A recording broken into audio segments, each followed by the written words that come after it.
In the quiet, forgotten corners of the world lay Yellow Vine, a village surrounded by golden fields, sweet rivers, and forests thick with whispers of old legends. Its people lived simple lives, bound together by harmony and trust.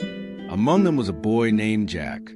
Jack was no prince, no warrior, no nobleman. He was a commoner, the eldest of 3 children born to humble farmers. Yet history would one day call him the greatest Jack of all legends. But how could a boy with nothing become someone remembered forever? Let us dive into his story. On the day Jack came of age, his parents gathered him by the fire. His mother's hands trembled as she held his face, and his father's eyes glistened with pride. His younger siblings clung to him, not wanting to let go. With tears but also hope, they gave him 2 things.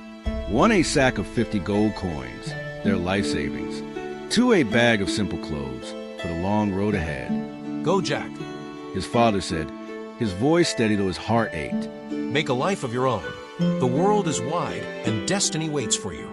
Jack hugged him tightly, promising to return one day with a name worth remembering. With a brave heart, he set out on the dusty path toward the great city of Macintock, where he dreamed of fortune and a future.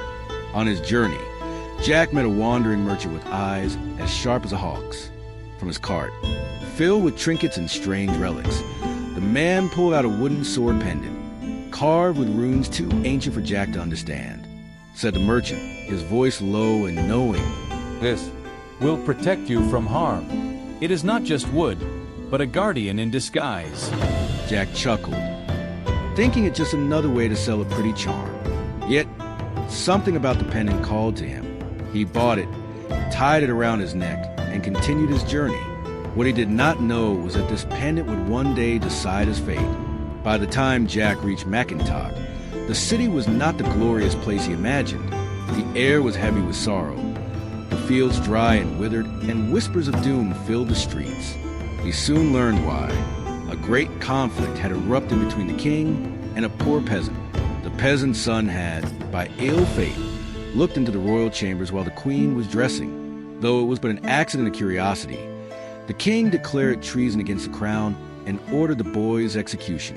The boy was slain. In his grief and fury, the peasant cursed the king's palace.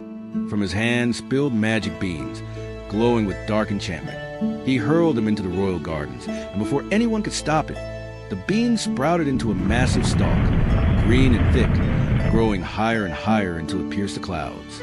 This was no ordinary plant. It drained the land of life, sucking nutrients from the soil. Fields turned barren, rivers dried, and famine spread across Macintock. Axes and blades could not cut it. Fire could not burn it. The stalk stood unshaken, as though mocking the kingdom. The proud king, desperate to save his throne and land, made a bold proclamation. "Whosoever shall cut down this cursed stalk shall be crowned the next king of Macintock. He shall marry my daughter, Princess Tracy, and inherit the kingdom itself." Warriors from distant realms, mercenaries, and even wandering mages came to Macintock to try their strength. None succeeded. Jack, with nothing but his sack of gold and the wooden pendant, arrived in Macintock at this very time. He watched as armored knights failed and mighty sorcerers fell to exhaustion. Could it be? Jack wondered. That fate led me here not by chance, but by design? Though just a commoner, Jack felt something stirred deep within him. Something the pendant seemed to echo, glowing faintly against his chest whenever his heart burned with courage. This was the beginning of his legend. This is the end of part 1. Will Jack be able to pull out the fit that will be able to change his destiny forever? Stay tuned for part 2.